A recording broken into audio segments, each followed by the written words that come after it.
तमाम प्रिय दर्शकों का आज के बेहद खास कार्यक्रम में स्वागत अभिनंदन। मैं आपके साथ देवभूमि ऋषिकेश उत्तराखंड से डॉक्टर आचार्य आशीष।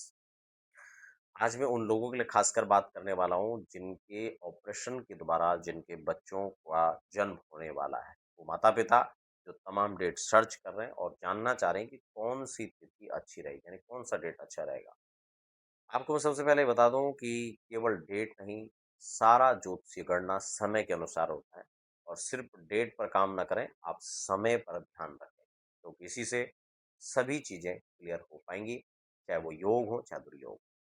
विशेष हम चर्चा आगे बढ़ाएं, नए दर्शक हैं तो चैनल को सब्सक्राइब कर लीजिए, बेल आइकन प्रेस कर लीजिए, ताकि आने वाले कार्यक्रम में भी आपको ऐसे ही तमाम ज्ञानवर्धक चर्चाएं विद प्रमाण मिल सके। तो यहाँ पर मैंने जैसे कि आपको पहले बता दिया, केवल डेट नहीं, आपको समय पर काम करना है। और समय कैसे? कि जिस समय में बच्चे का जन्म हो, उस समय ग्रह स्थितियाँ अनुकूल हों, ज़्यादा से ज़्यादा पॉज़िटिव ग्रह हों केंद्र में, लगन में, त्रिकोण में।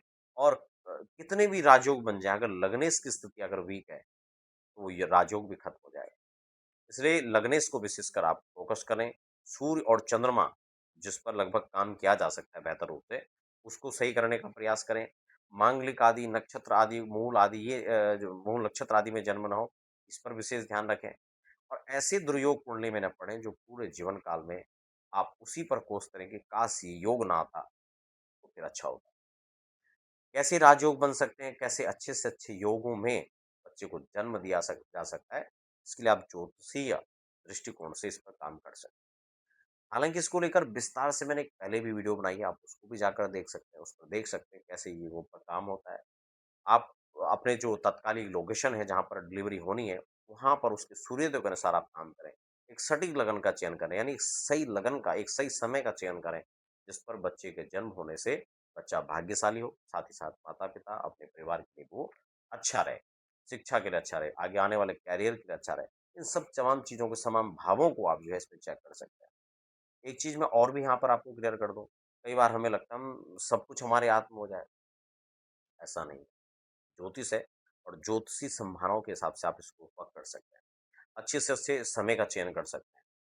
माता-पिता हर कोई चाहता है अपने बच्चों के अच्छे भविष्य के लिए, और वो प्रयास भी करता है। इसलिए आप भी प्रयास कर सकते हैं, डॉक्टरों को हम हज़ारों रुपए आप सब प्रदान करते हैं, ऑपरेशन में तमाम खर्चे आते हैं। लेकिन यहाँ पर आप थोड़ा-सा कंजूसी कर जाते हैं। अगर आप यहाँ पर थोड़ा खर्च करके, थोड़ा विश्लेषण करके, 1-2 लोगों से राय लेकर के आप काम करेंगे, तो मुझे लगता है कि और भी बेहतर रहेगा आपके और आपके बच्चे के भविष्य के लिए। तो ये आपके बच्चे का भविष्य का सवाल है, आप इसके लिए पूरा विचार करके और तब आप इस पे ध्यान दें। क्योंकि लगभग 2 घंटे का एक लगन होता है। 2 घंटे के बाद लगन बदलते ही सारी गृहस्थितियाँ बदल जाती हैं, और 2 दिन में लगभग चंद्रमा बदल जाते हैं, 2 सवा 2 या ढाई दिन में। तो उसके हिसाब से राशि बदल जाती है, ग्रहों का क्रम बदल जाता है। चंद्रमा जहाँ मान लो केतु के साथ पड़ने वाला था, चंद्र ग्रहण योग बनने वाला था, उससे दोष से बचा जा सकता है। सूर्य जो है आपका केतु के साथ पड़ रहा है, अगर समय है तो संक्रांति होने के बाद जन्म होता तो दोष बच जाता है। ऐसी बहुत सारी चीज़ें हैं, जैसे कि अभी वर्तमान में भी घटित हो रहा है। वर्तमान में अगर आप देखें तो कर्क में आपका देवगुरु बृहस्पति हैं, जो कि उच्च के बृहस्पति हैं, एक अच्छा राजयोग आपको मिल सकता था। लेकिन वहीं अब केतु जहाँ जो है केतु के साथ सूर्य हैं, वहीं वह ग्रहण योग भी बन रहा है। जैसे बहुत सारे योगों का जो समय रहता है वो आगे-पीछे चलता रहता है, और वो समय बदलते ही, लगन बदलते ही, दिन बदलते ही, वो सारी चीज़ बदलती रहती है। इसलिए सही समय का चयन, क्योंकि आजकल बड़े-बड़े संस्थानों के जो डॉक्टर हैं, वो भी रिकमेंड करते हैं कि आप अपने अशत्रुओं से बात कर लीजिए। आप मुहूर्त निकालना चाहते हो तो आप उसके निकाल लीजिए, हमें बता दीजिए, हम उसी हिसाब से ऑपरेशन कर देंगे। ये सारी चीज़ें आज के समय की फैसिलिटी हैं, और आपको इसका शायद उपयोग करना भी चाहिए। तो आशा करता हूँ आप बात को समझ रहे होंगे। अब हम डिटेल में आगे चर्चा करेंगे बिना समय गँवाए। कौन-कौन सी वो तिथियाँ हैं जिसपे आप काम कर सकते हो, और आपको फिर से बता दूँ, ये तमाम तिथियाँ सिर्फ़ और सिर्फ़ चंद्रमा के गोचर काल से मैं पंचांग को देखकर बताने वाला हूँ। अगर आप उसको विस्तार से आप डिटेल में चाहते हैं, अपने बच्चे के लिए लगन निकालना, आप उसके लिए संपर्क कर सकते हैं। हमारे संस्थान के जो नंबर है, वहाँ पर आप डिटेल भेज सकते हैं, और उसमें डिलीवरी लोकेशन ज़रूर भेजें, डॉक्टर की सजेस्टेड डेट आप ज़रूर भेजें, और उसके हिसाब से ही आपको रिकमेंड किया जाएगा। और कम से कम समय, मान लो हफ़्ता या 10 दिन। कभी-कभी कुछ लोग जैसे मुहूर्त निकालते हैं, वो कहते हैं हाँ जी हमें आप सितंबर से लेकर के अक्टूबर की डेट दे दो। नहीं, वो आपके काम की नहीं है। देने वाला आपको दे भी देगा, लेकिन आपके काम की नहीं है और काम की होगी तो पता लगे जो अच्छी डेट थी वो आपसे छूट गई और जो सेकंड बेस्ट था, थर्ड बेस्ट था वो आपने ले लिया। इसलिए इस तरह आसानी आप हफ्ते से 10 दिन का जो समय है वो डॉक्टर से लीजिए, कौन-सी सेफ डेट है और उसी सेफ डेट के अंदर आप जो है ऑपरेशन करवाएँ, ताकि माता और बच्चे दोनों के लिए अच्छा रहे। बहुत जल्दी कराएँगे तो वो भी बच्चे के लिए स्वास्थ्य के लिए अच्छा नहीं है, और लेट हो जाएँगे तो रिस्की हो सकता है। ऐसा ना करें, जो अनुकूल उपयुक्त डेट है, सेफ तिथियाँ हैं, उसके अंदर आप करें, उसी के अंदर क्या अच्छी संभावनाएँ बन सकती हैं, उस पर विचार करें।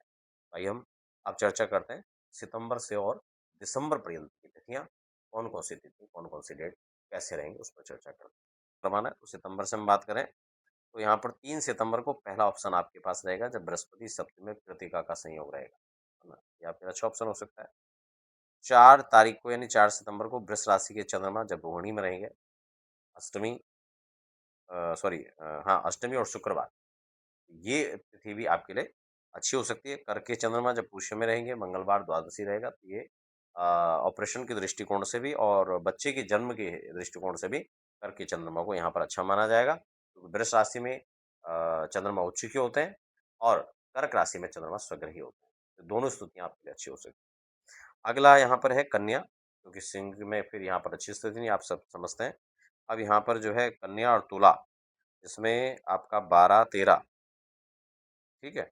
और